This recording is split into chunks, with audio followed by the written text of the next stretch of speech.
warahmatullahi wabarakatuh dan salam sejahtera. Hari ini saya akan membentangkan tajuk kajian saya, iaitu pembangunan sistem solar hybrid sebagai alternatif penjimatan elektrik di Politeknik Tun Said Nasir Said Ismail. Sebelum saya meneruskan pembentangan saya memperkenalkan diri saya.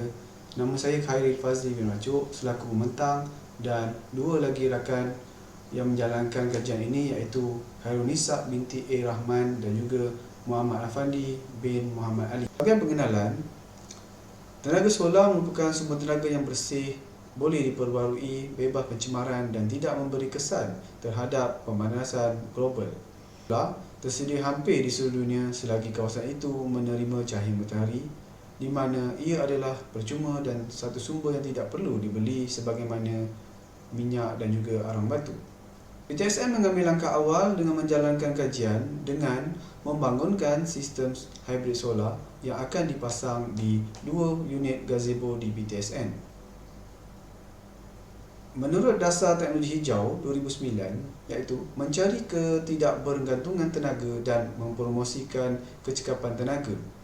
Sistem solar hybrid di mana ia menggabungkan dua sumber, iaitu pencahayaan semula jadi, iaitu daripada matahari, dan juga tenaga yang dibekalkan oleh pihak Tenaga Nasional Berhad. Kerjasama di antara Politeknik Tun Said Nasir Said Ismail dan juga pihak konsesi Saindabi Property Selatan Sdn Berhad SDPS, di mana SDPS ini merupakan penaja utama bagi pembangunan sistem solar hybrid ini. Sistem solar hybrid ini dapat dijadikan sebagai alat bantu di dalam PDP bagi pelajar Jabatan Kejuruteraan Petrokimia yang mengikuti program Diploma Kejuruteraan Elektrik dan Instrumentasi DEI. Sebelum projek ini dicadangkan, tinjauan telah dilakukan terhadap pelajar semester akhir, iaitu program DEI semester 2009, di mana terdapat 30 orang pelajar. Hasil kajian tersebut 93.3%, iaitu seramai 28 orang pelajar bersetuju agar model solar ini dibangunkan di PTSN bagi tujuan untuk menambah pemahaman pelajar tentang sistem solar. Di dalam kajian ini terdapat 3 objektif kajian yang perlu dicapai. Yang pertama, penjimatan penggunaan tenaga elektrik di PTSN. Yang kedua, membina sistem solar hybrid untuk dijadikan model solar sebagai bahan bantu mengajar untuk aktiviti PDP di PTSN. Dan yang ketiga, menyediakan kemudahan kipas, lampu dan juga soket kuasa untuk kegunaan pelajar di gazebo ketika mereka menggunakan komputer ribut. Latar belakang kajian: peningkatan taraf hidup dan kemajuan teknologi telah mengakibatkan permintaan penggunaan tenaga semakin meningkat. Kebergantungan manusia terhadap sumber tenaga dunia semakin bertambah. Penggunaan sumber tenaga yang berterusan ini telah menyebabkan kemerosotan dan kepada bekalan simpanan tenaga yang sedia ada.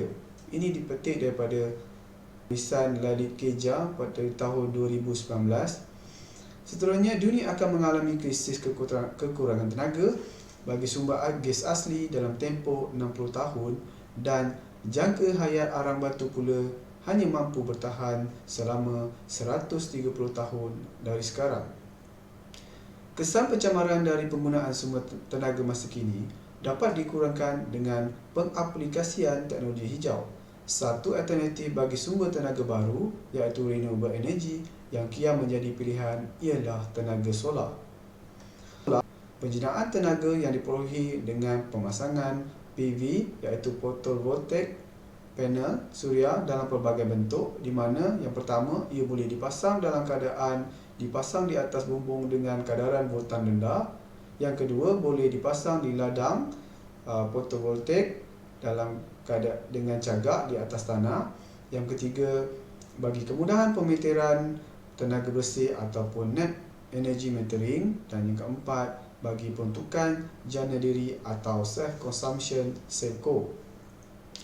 Sistem solar hybrid menghasilkan tenaga dengan cara yang sama sebagaimana sistem solar ikatan grid biasa, tetapi menggunakan penyongsang ataupun inverter dan bateri hybrid khas untuk menyimpan tenaga untuk digunakan kemudian.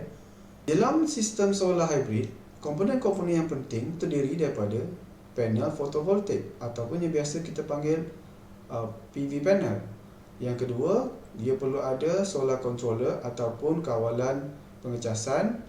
Dan yang ketiga adalah inverter iaitu penyengsang, di mana fungsi solar controller adalah untuk mengawal pengecasan sistem solar dan juga fungsi inverter adalah untuk menukarkan arus terus kepada arus ulang-alik.